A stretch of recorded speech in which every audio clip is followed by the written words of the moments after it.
নমস্কার, প্রাথমিক শিক্ষা ইউটিউব চ্যানেলে সবাইকে স্বাগত জানাই। আমরা এই চ্যানেলে প্রাথমিক শিক্ষার বিভিন্ন বিষয় নিয়ে আলোচনা করে থাকি, তাই তোমরা চ্যানেলটা অবশ্যই সাবস্ক্রাইব করে রাখবে প্রাথমিক শিক্ষার বিভিন্ন বিষয় জানার জন্য।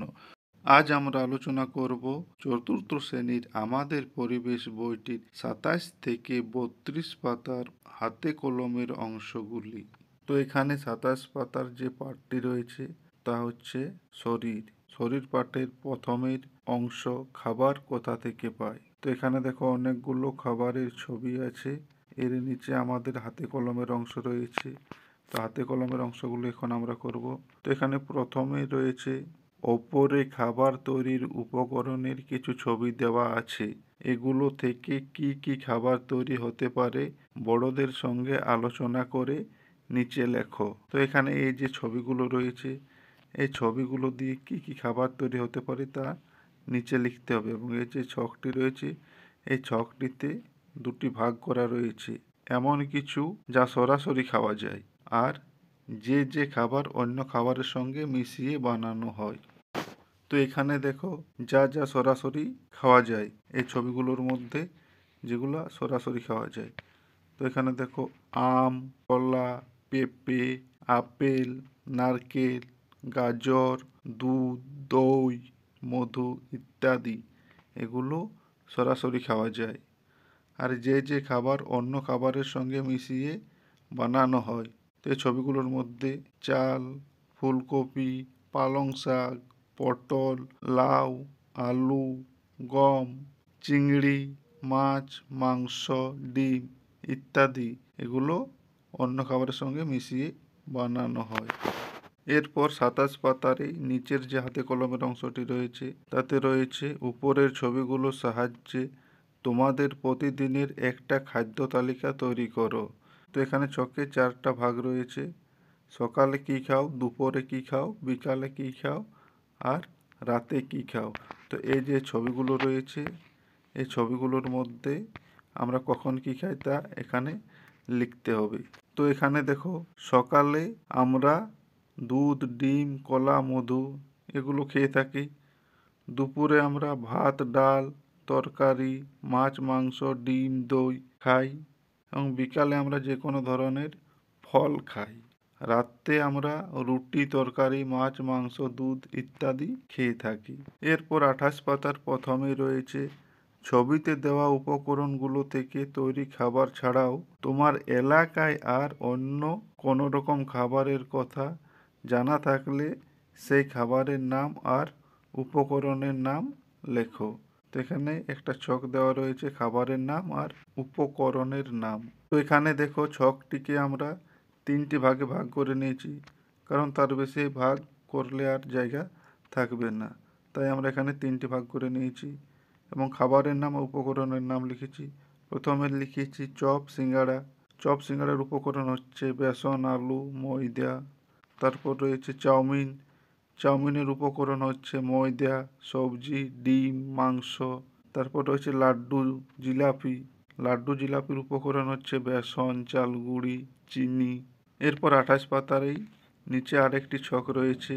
এখানে বলা হয়েছে নানা স্বাদের তৈরি খাবার আর প্যাকেট করা তৈরি খাবারের কথা তোমরা তৃতীয় শ্রেণীতে জেনেছ।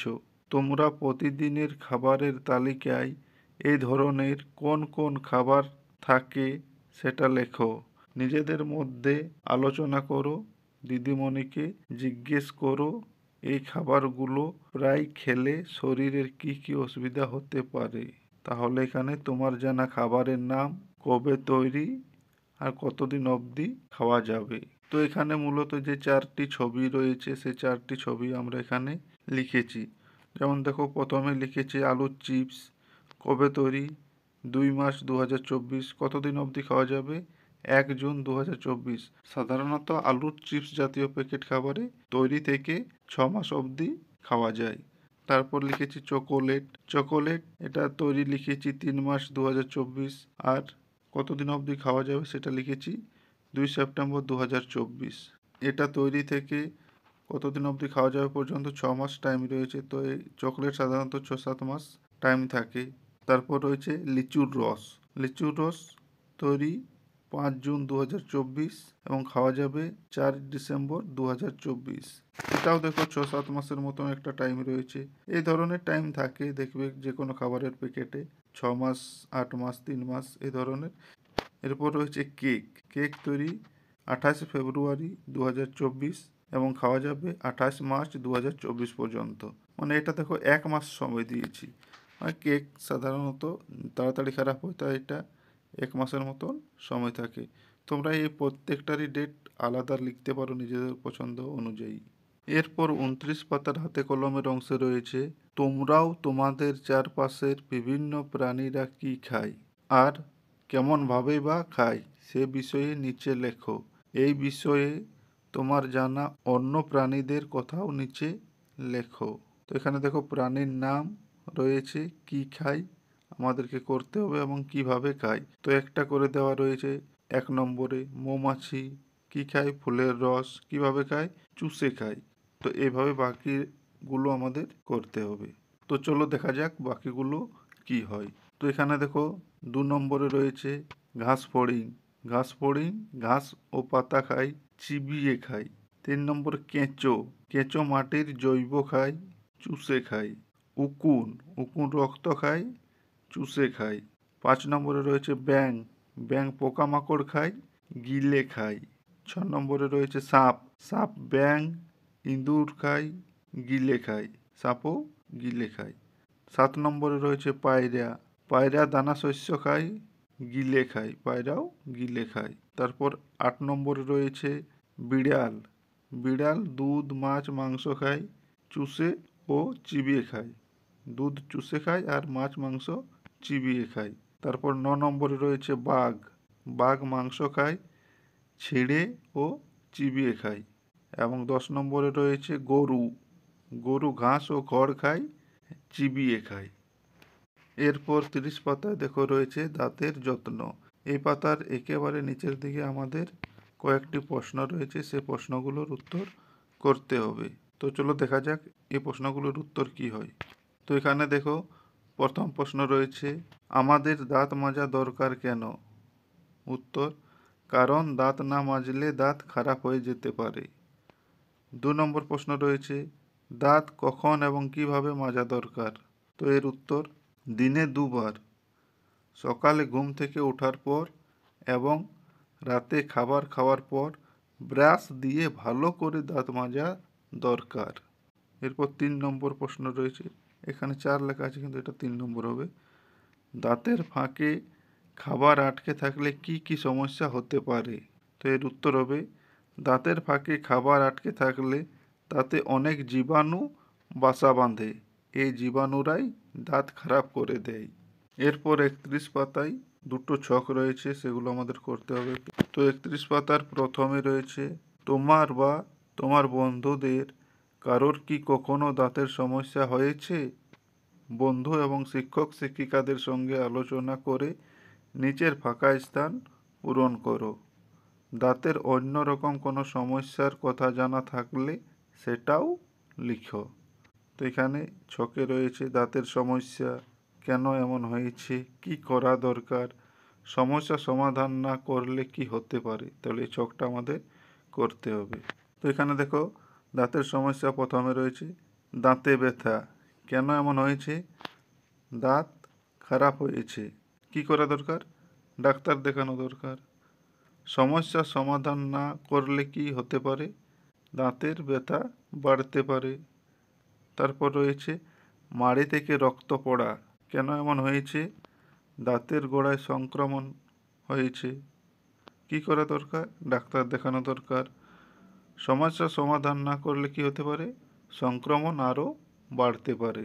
তারপর রয়েছে মাড়ি ফুলে যাওয়া, কেন এমন হয়েছে, দাঁত বেরোতে না পেরে মাড়ি ফুলেছে, কি করা দরকার, ডাক্তার দেখানো দরকার। সমস্যা সমাধান না করলে কি হতে পারে, মাড়ি ও দাঁত ব্যথা হতে পারে।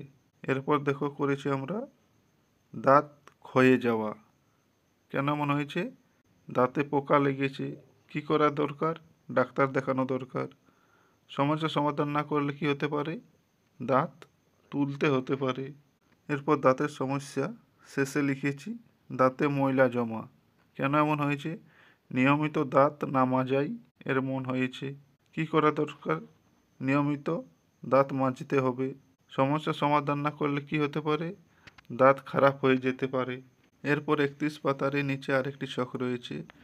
এখানে বলা হয়েছে, তুমি আর তোমার বন্ধুরা তো নানা ধরনের খাবার খাও। দেখো তো নিচের যে খাবারগুলোর নাম দেওয়া আছে সেগুলো তোমরা কিভাবে খাও। তোমার ইচ্ছা মতো আরও কিছু খাবারের নাম যোগ করতে পারো। তো এখানে খাবারের নাম আর কিভাবে খাও। তো এখানে দেখো 8টা খাবারের নাম দেওয়া আছে এবং 4টি কিভাবে খাই তাও করা রয়েছে। যেমন 1 নম্বরে রয়েছে বাদাম, দাঁত দিয়ে ভেঙে খাই। 2 নম্বরে মাংস, দাঁত দিয়ে ছিঁড়ে খাই। 3 নম্বরে চিনির দানা বা মিছরি, দাঁত দিয়ে গুঁড়িয়ে খাই। 4 রয়েছে পাউরুটি, দাঁত দিয়ে কেটে খাই। এবং এর পরেরগুলো আমাদেরকে করতে হবে। তো এরপর দেখো 5 নম্বরে রয়েছে ভুট্টার দানা। ভুট্টার দানা দাঁত দিয়ে গুঁড়িয়ে খাই। 6 নম্বরে রয়েছে বিস্কুট। বিস্কুট দাঁত দিয়ে ভেঙে খাই। 7 নম্বরে রয়েছে পাটালি গুড়। পাটালি গুড় দাঁত দিয়ে ভেঙে খাই। 8 নম্বরে রয়েছে খোসা শুদ্ধ আম। তো খোসা শুদ্ধ আম আমরা দাঁত দিয়ে ছিঁড়ে খাই। এরপর 32 পাতায় একটি ছক রয়েছে। এখানে বলা হয়েছে, তোমার বাড়ির বা আশেপাশের বাড়ির সদ্য জন্মানো বা একটু বেড়ে ওঠা শিশুকে লক্ষ্য করো। প্রয়োজনে তোমার শিক্ষক শিক্ষিকার সাহায্য নাও। তো এখানে 5টা প্রশ্ন রয়েছে, সেই প্রশ্নগুলোর উত্তর আমাদেরকে করতে হবে। তো চলো দেখা যাক এগুলির উত্তর কি হয়। তো এখানে দেখো 1 নম্বরে রয়েছে, জন্মের সময় চোয়ালে কি দাঁত থাকে?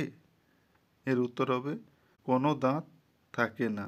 2 নম্বরে রয়েছে, জন্মানোর কত মাস বয়স পর থেকে দাঁত গজাতে শুরু করে? তো এর উত্তর হবে 6 মাস পর থেকে। 3 নম্বরে রয়েছে, আর ওই শিশু 3 বছর বয়সে পৌঁছালে এই দাঁতের সংখ্যা হয় ড্যাশ 20, 32, 42, 48। তো এখানে হবে 20। 4 নম্বরে রয়েছে, কত বছর বয়সে পৌঁছালে দুধের দাঁত পড়ে যায়? তো এটা হবে 6 থেকে 12 বছরের মধ্যে। আমরা জানি 6 থেকে 12 বছরের মধ্যে দুধের দাঁত পড়ে যায়। এরপর 5 নম্বরে রয়েছে, তারপর যে নতুন দাঁত গজাতে শুরু করে সেগুলো কি সারা জীবন থেকে যায়? তো আমরা জানি সেগুলো সারা জীবন থাকে না। হ্যাঁ, তো এর উত্তর হবে না, সেগুলো বুড়ো বয়সে পড়ে যায়। একটা নির্দিষ্ট বয়সের পর সেই দাঁতগুলো পড়ে যায়। তো আজকের আলোচনা আমরা এখানে শেষ করছি। তোমাদের যদি ভিডিওটি ভালো লেগে থাকে এবং যদি কিছু উপকারে আসে তো অবশ্যই ভিডিওটাতে একটা লাইক দেবে এবং বন্ধুদের সাথে শেয়ার করবে। আর চ্যানেলটা অবশ্যই সাবস্ক্রাইব করে রাখবে পরবর্তীতে এই ধরনের আরও ভিডিও পাওয়ার জন্য। তো সকলকে অসংখ্য অসংখ্য ধন্যবাদ। সকলে খুব ভালো থাকো এবং খুব ভালোভাবে পড়াশোনা করো।